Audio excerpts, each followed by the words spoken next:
रमज़ान मुबारक में भी आवाम रिलीफ से महरूम। अशिया खुरनोश की बढ़ती कीमतों ने लोगों को दिन में तारे दिखा दिए। फलों की कीमतें आसमान पर, खरीदना बस की बात न रही।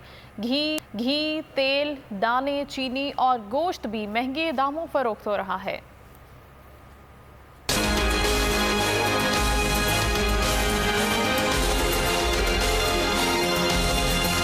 महंगाई कंट्रोल करने के हुकूमती वादे वफा ना हो सके। हर दिन गरीब के लिए भारी पड़ रहा है। माह मुबारक में दस्तरखान मजे मजे के खानों से कैसे सजाएं जब जेब ही इजाजत ना दे।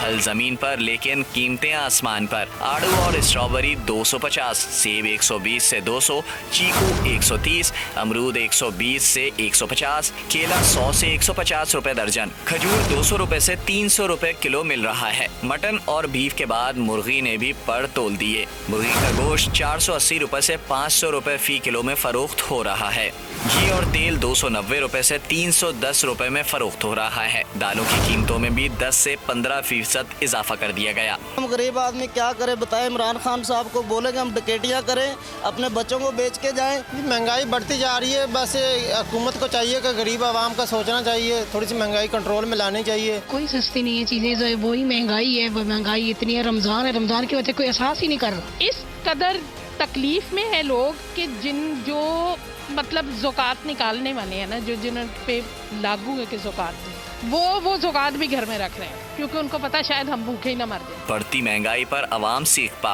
हुकूमत से रिलीफ फराहम करने का मुतालबा कर दिया।